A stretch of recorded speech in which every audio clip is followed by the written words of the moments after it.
हमारी सरकार ने जब से संविधान हत्या दिवस मनाने का निर्णय लिया है तो संविधान की रक्षा का स्वांग रचने वाले बहुरूपियों के हृदय में बड़ी वेदना शुरू हो गई है और वो ये कह रहे हैं कि 50 साल पुरानी बात की आवश्यकता क्यों है। जो लोग खुद सीधे 80-85 साल पीछे जाकर ये दावा करने लगते हैं हर बात में कि आजादी की लड़ाई उनका वन एंड एक्सक्लूसिव कॉपीराइट था, वो उस स्वतंत्रता संग्राम में बलिदानियों के बलिदान के बाद पाई हुई स्वतंत्रता के साथ क्या किया, यह आज की पीढ़ी को जानने की आवश्यकता है। बहुत स्पष्ट रूप से मैं देश की जनता को याद दिलाना चाहता हूं, क्योंकि आज की डेट में जो लोग 60 या 62 वर्ष से कम आयु के हैं, उनकी लिविंग मेमोरी में या उनकी जीवंत स्मृति में आपातकाल का विषय नहीं है।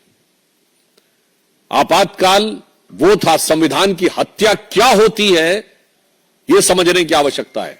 पॉइंट नंबर 1, देश के सभी नागरिकों के अधिकार समाप्त कर दिए गए थे, सभी मूल अधिकार समाप्त कर दिए गए थे।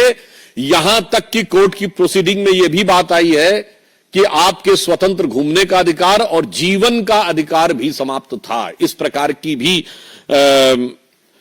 समाचार और सूचना आई थी कि अगर कोई किसी को गोली भी मार दी जाए और पुलिस कुछ भी कर रही हो तो मिलॉर्ड आप सिर्फ देखते रह सकते हैं।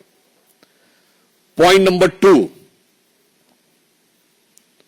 यदि आपको पुलिस पकड़ ले जाए तो आप कोर्ट में नहीं जा सकते थे। डीआईआर और मीसा दो ऐसे रूल थे, डिफेंस ऑफ इंडिया रूल और maintenance of internal security act, जिसके तहत आपको कोर्ट में जाने यानी बेल के लिए, बेल मिलना एक चीज है, बेल के लिए अप्लाई करने का अधिकार नहीं था। Point number 3, defence of India rule इस पॉइंट पर भी लग सकता था कि अगर किसी सार्वजनिक स्थल पर खड़े होकर आप सिर्फ इतना बोल दें कि इंदिरा गांधी की सरकार हटानी है, इतने में आपको इस प्रावधान के तहत जेल में डाला जा सकता था, जिसमें आप बेल के लिए भी अप्लाई करने के हकदार नहीं थे। पॉइंट नंबर 4, सारा विपक्ष जेल में था। पॉइंट नंबर 5, सिर्फ राजनीतिक नेता नहीं थे, 1.25 लाख से 1.5 लाख लोग, आम जनता और राजनीतिक कार्यकर्ता 18 महीने जेल में रहे। तो विषय सिर्फ इतना साधारण नहीं था। पॉइंट नंबर 5, 38वां और 39वां संविधान संशोधन करके सरकार के किसी भी निर्णय पर न्यायिक समीक्षा का अधिकार समाप्त कर दिया गया था।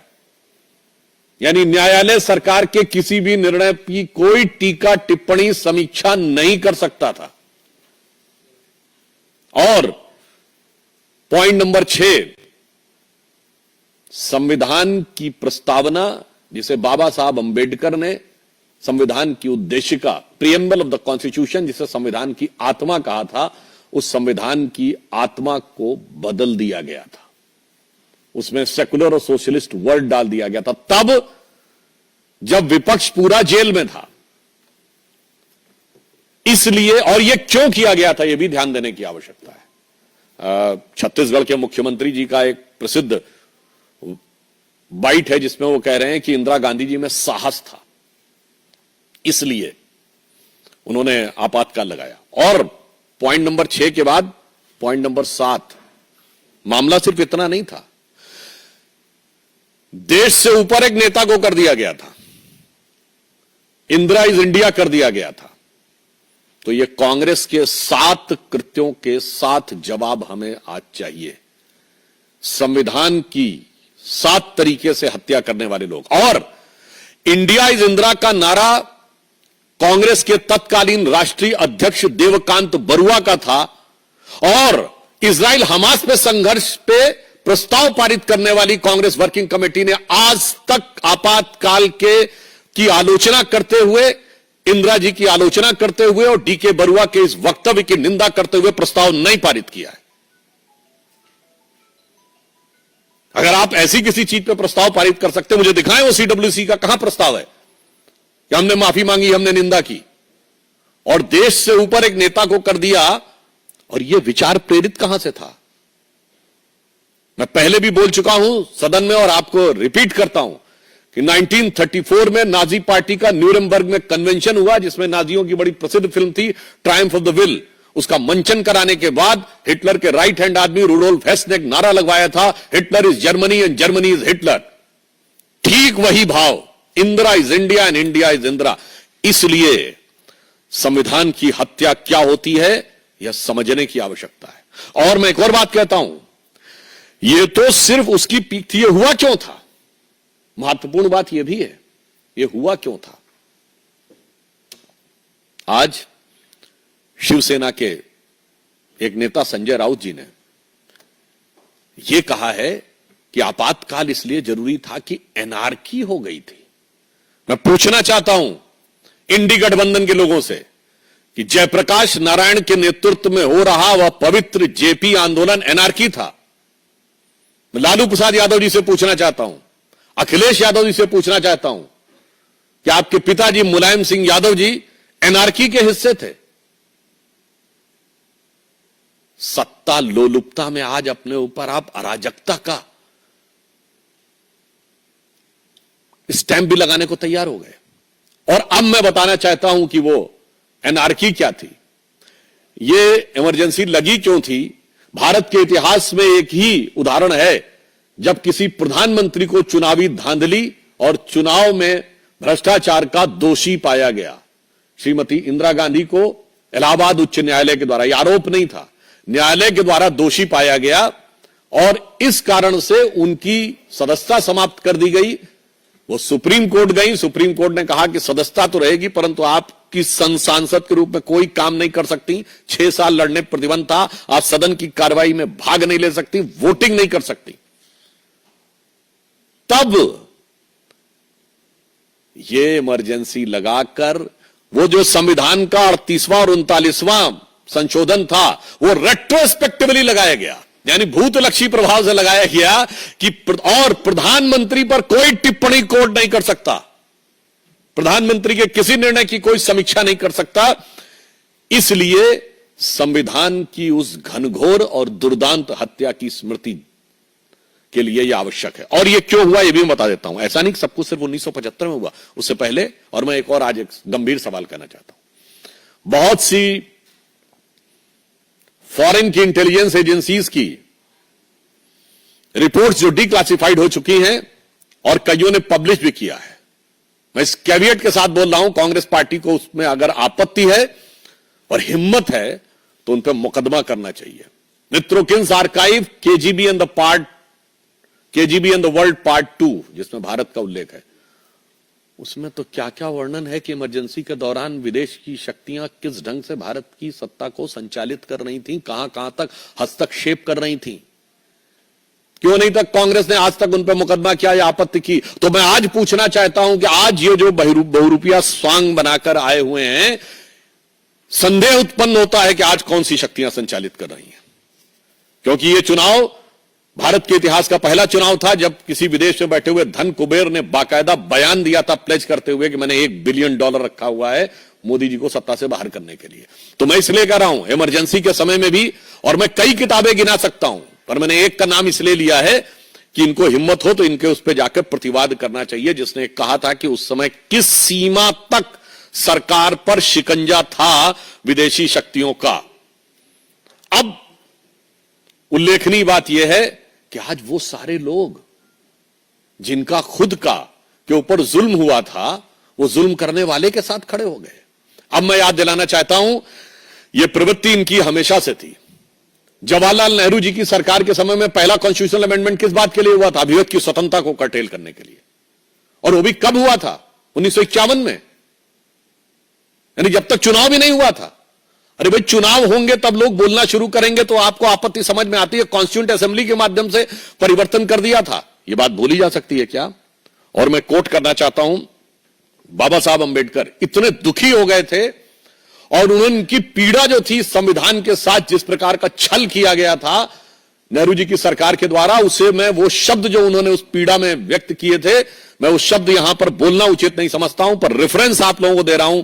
19 मार्च 1955 राज्यसभा की प्रोसीडिंग में उन्होंने कहा कि मैंने तो एक पवित्र मंदिर बनाया था देवता को स्थापित करने के लिए, और उसको किस प्रकार से उस मंदिर के साथ क्या किया गया है, ये उनके शब्दों में कोई भी व्यक्ति जाकर स्वयं पढ़ सकता है। संविधान की हत्या उस समय होती थी कि यदि केवल एक आर्टिकल लिख दे कोई व्यक्ति कि मुझे नेहरू की कार्यशैली में हिटलर की छवि नजर आती है, तो मजरूर सुल्तानपुरी 2 साल जेल में रहते थे। संविधान की हत्या यह थी कि अगर किशोर कुमार यह कह दें कि मैं कांग्रेस के द्वारा प्रायोजित एक पब्लिक प्रोग्राम में नहीं जाऊंगा, तो ऑल इंडिया रेडियो पर सारे गाने बंद हो जाते थे। और फिर इसके उपरांत अभी आप हाल, और यह प्रवृत्ति मुसलसल चलती रही। जब राजीव गांधी जी आए तो याद करिए, पोस्ट एंड टेलीग्राफ एक्ट क्या था कि आपकी चिट्ठी कोई भी खोल के पढ़ सकती थी सरकार, यह एक्ट लाया गया था। और अगर उसमें आपत्तिजनक कोई बात हो तो आप पे कार्रवाई भी की जा सकती थी। वो तो ज्ञानी जैल सिंह जी ने उसको रख लिया, अन्यथा आज सोचे। मैं पूछना चाहता हूं संविधान के रक्षा के इस बहुरूपीय गैंग वालों से कि भाई अगर कोई आपसे कहे कि आपका सारा ईमेल, व्हाट्सएप सब कुछ सरकार पढ़ सकती है और पढ़े हुए के आधार के ऊपर आप पे कार्रवाई कर सकती है, यह था पोस्ट एंड टेलीग्राफ एक्ट। संविधान की हत्या यह थी कि 5000 सिखों की हत्या के बाद सर्वोच्च पद पे बैठा हुआ व्यक्ति कहे कि बड़ा पेड़ गिरता है तो धरती हिलती है। और संविधान की हत्या यह थी जिसे अभी चंद दिन पहले सर्वोच्च न्यायालय ने नलीफाई किया है कि यदि शरिया और सर्वोच्च न्यायालय में मतभेद हो जाए तो सर्वोच्च न्यायालय के निर्णय को रौंद कर संविधान को से ऊपर शरिया को कर दिया जाए। यह संविधान की हत्या थी। यदि कोई अखबार आपसे सवाल पूछना शुरू कर दे तो उस अखबार की बिजली काटकर उस पर छापा मार दिया जाए। वो आपको याद होगा जब राजीव गांधी जी से सवाल पूछने शुरू किए गए थे, वो थी संविधान की हत्या। अब आइए 1980 में मैं याद दिलाना चाहता हूं, जब इंदिरा जी वापस सरकार में आई, कांग्रेस पार्टी से पूछना चाहता हूं, विपक्ष की सारी सरकारें बर्खास्त कर दी गई राज्यों की। All the state governments were dismissed in 1980। क्या प्रीटेक्स्ट पे कि केंद्र में चूंकि आपकी पार्टी चुनाव हार गई है, इसलिए अब आपका कोई नैतिक अधिकार नहीं है कि आप सत्ता में बने रहें। यह थी संविधान की हत्या। नरसिम्हा राव का समय आता है, आप सोचिए हमारी 3 सरकारें बर्खास्त की जाती हैं। किस बात पे? हिमाचल, राजस्थान, मध्य प्रदेश की सरकार किस बात पे बर्खास्त की जाती है? यह थी संविधान की हत्या। और मैं संविधान की हत्या का एक और उदाहरण देना चाहता हूं।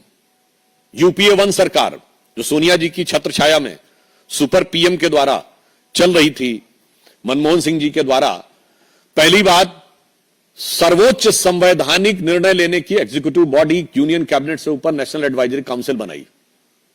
यह संविधान की हत्या नहीं थी? एनएसी के चेयरमैन का पद असंवैधानिक था, लोग भूल गए। मार्च 2006 में सोनिया जी को इस्तीफा देना पड़ा था ऑफिस ऑफ प्रॉफिट के मुद्दे पे, क्योंकि नेशनल एडवाइजरी काउंसिल का चेयरमैन का पद असंवैधानिक हो गया था। जब उन्होंने इस्तीफा दिया, दोबारा चुनाव लड़ी। इस बीच में यूपीए सरकार ने कॉन्स्टिट्यूशनल अमेंडमेंट करके एनएसी चेयरमैन के पद को ऑफिस ऑफ प्रॉफिट से बाहर कर दिया। यह थी संविधान की हत्या।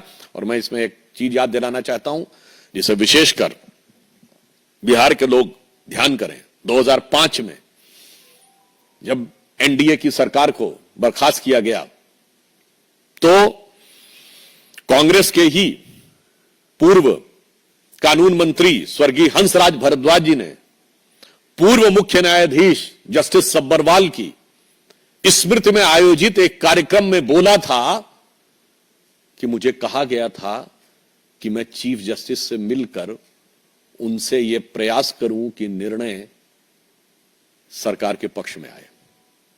यह कौन कह रहा है? कांग्रेस के तत्कालीन कानून मंत्री बोल रहे हैं। परंतु जस्टिस सब्बरवाल के से मैं मिला, मैंने उनसे चाय पिया, मगर उनका एटीट्यूड देखकर मेरा साहस नहीं हुआ। यह है कानून की हत्या की पहले असंवैधानिक तरीके से सरकार को बर्खास्त करो। और आप यह भी याद करिए, उस समय बिहार के राज्यपाल बूटा सिंह जी थे, सर्वोच्च न्यायालय का कमेंट किया था।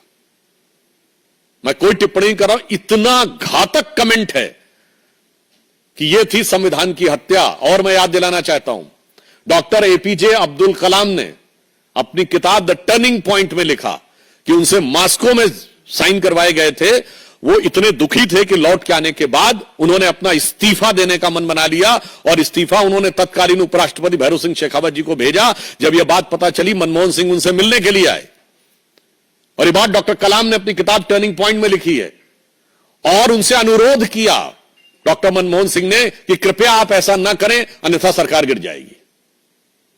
और डॉक्टर कलाम ने कहा कि प्रधानमंत्री के इस प्रकार की याचना पर मैंने भारी मन से वह इस्तीफा वापस लिया। यह है संविधान की हत्या। इसलिए मैं बताना चाहता हूं, और उसके बाद यह सिलसिला सिर्फ यहीं पे नहीं रुका है, उसके उपरांत अगर आप आगे बढ़ते चले जाएं तो आज जब इनकी सरकार आ भी जाती है राज्यों में, तो क्या होता है? आज जिस ढंग से जरा सा विरोध में लिखने वाले लोगों के ऊपर कार्रवाई हो रही है, वो क्या है? वो तो एक पक्ष छोड़ दीजिए। मैं पूछना चाहता हूं, संविधान यह कहता है कि संसद के द्वारा पारित कानून के विरुद्ध कोई राज्य की सरकार कार्रवाई नहीं कर सकती, यह उसकी बाध्यता है। सीएए संसद के द्वारा पारित कानून था। इंडी गठबंधन की राज्य सरकारों की विधानसभाओं ने सीएए के खिलाफ प्रस्ताव पारित किया कि हम नहीं मानेंगे। यह है कानून की, यह है संविधान की हत्या। केंद्रीय एजेंसियों को काम नहीं करने देंगे, यह है संविधान की हत्या। और इतना ही नहीं, बहुत से लोगों को ध्यान नहीं है तो मैं याद दिला देना चाहता हूं, संविधान की हत्या क्या होती है। बहुत सी ऐसी बातें हैं जो केरल की बात लोगों को उत्तर भारत में पता नहीं होती। केरल विशेषकर, जहां अभी तक राहुल गांधी जी सांसद रहे और अब प्रियंका जी वहां से सांसद की प्रत्याशी होने जा रही हैं। मार्च 2006 में केरल की विधानसभा ने एक सर्वसम्मत प्रस्ताव पारित किया कि कोयंबटूर हमले के मुख्य आरोपी अब्दुल नसीर मदनी, जो तमिलनाडु की जेल में है, उसे रिहा कर दिया जाए। विधानसभा ने प्रस्ताव पारित किया है और 117 के 117 एमएलए, सारे कांग्रेसी और सारे कम्युनिस्ट ने प्रस्ताव के समर्थन में वोट किया है। यह संविधान की हत्या नहीं है। इस संवैधानिक संस्था के द्वारा एक आतंकवाद के आरोपी के पक्ष में प्रस्ताव पारित होना, यह नहीं है कि बयान देना, कॉन्स्टिट्यूशनल अपरेटस का उपयोग। और इसलिए हम यह कहना चाहते हैं कि जब जब इनके हाथ में सत्ता आई है, तब तब संविधान की हत्या हुई है। जितनी इनके हाथ में सत्ता आई है, अगर राज्य में आई है, तो उतनी संविधान की हत्या की गई है। और 1975 उसका सबसे गहरा और काला अध्याय है। यह तो भारत की जनशक्ति की, भारत की लोकतंत्र की शक्ति की प्राण शक्ति थी, जिसने उसके ऊपर विजय प्राप्त करने में सफलता हासिल की। इसलिए मैं कहना चाहता हूं कि कल तक जो संविधान की हत्या के मुसलसल गुनहगार हैं, कल तक संविधान की हत्या के जो मुसलसल गुनहगार हैं, वही आज संविधान बचाओ के फर्जी झंडा बरदार हैं। धन्यवाद। कंटिन्यूअस, मुसलसल, मुसल मतलब पूरा, मुसलसल मतलब कंटिन्यूटी, निरंतरता में। आनंद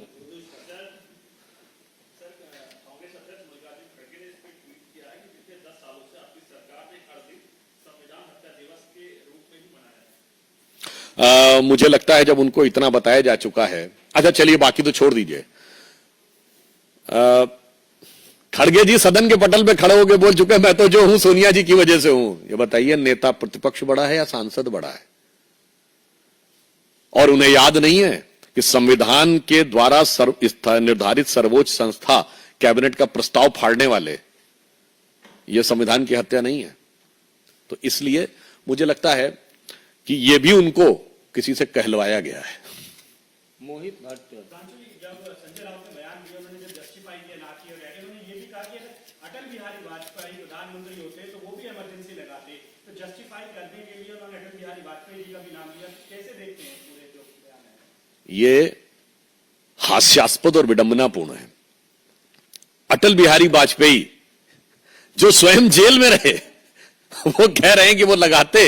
और वैसे एक बात बताऊं आपको, जब इमरजेंसी खत्म हुई थी तो उसके बाद रामलीला मैदान में एक रैली हुई थी, सबने बोला था, उसमें अटल जी ने एक शेर बोला था, वो मुझे पूरा नहीं याद है। उन्होंने कहा था, मिल के बैठे हैं चंद दीवाने, कहने सुनने क्यों हैं बहुत सारे अफसाने, जरा खुल के दिल की बात तो कर लें, कल क्या हो जे कोई क्या जाने।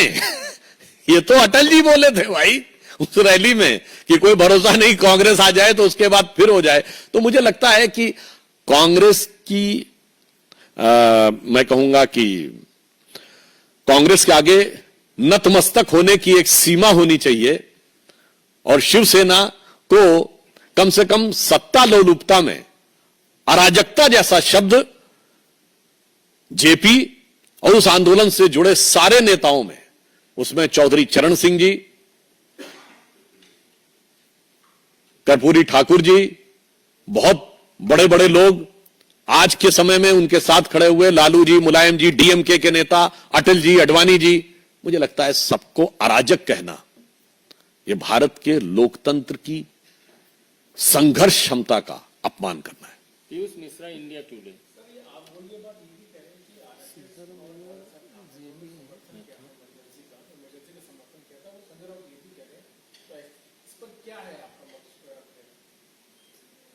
अगर उनको 50 साल पुरानी बात याद है और 90-93 में क्या कहा था, इतना भूल जाते हैं।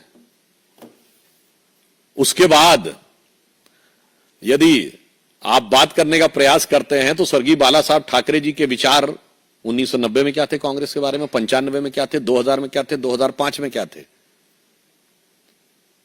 और अब तो वीडियो अवेलेबल है कि क्या थे। मुझे लगता है, मैं सिर्फ आज उनसे बात कहना चाहता हूं कि वो सिर्फ ये बता दें कि जेपी अराजक थे क्या, और वो ये बता दें कि बाला साहब ठाकरे के बारे में जो कांग्रेस ने कहा, श्री कृष्णा कमीशन की रिपोर्ट में कैसी अपमानजनक बातें कही गई हैं, क्या वो उन बातों के लिए कांग्रेस से क्षमा मंगवाए हैं, या उसके बाद भी उनके सिजदे में सर झुकाए हैं। ठाकुर रविंद्र सिंह, जी न्यूज। सर, लोकतंत्र की बात कर रहे हैं, हत्या की बात कही जा रही है।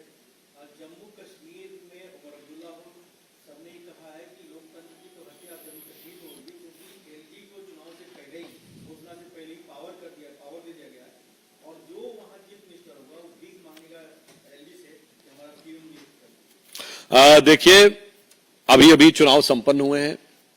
बारामूला और अनंतनाग में भी 68% और 72% पोलिंग हुई है।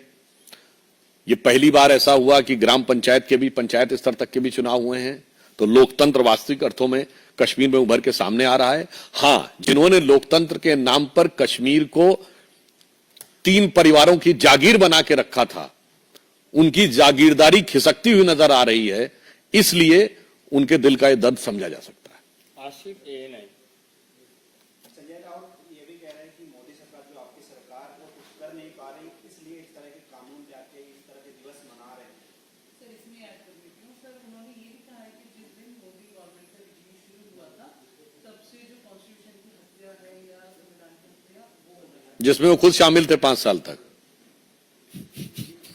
मतलब किसी भी बात को डिफेंड करने में कम से कम इतना तो ध्यान रखना चाहिए कि महोदय, मतलब आप क्या कहना चाह रहे हैं? शिवसेना तो 5 साल तक हमारी सरकार में थी, और वो कह रहे हैं 2014 से भी पहले की बात।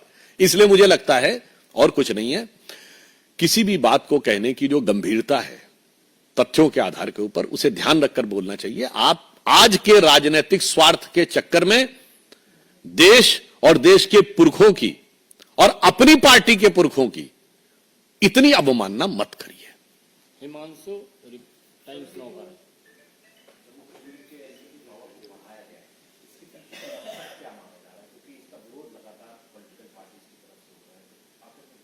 नहीं, जम्मू कश्मीर अब एक केंद्र शासित राज्य है, तो केंद्र शासित राज्य में जिस प्रकार की शक्तियां एलजी के हाथ में होती हैं, सिर्फ संविधान की उसी व्यवस्थाओं के अनुरूप ही यह कार्य किया गया है।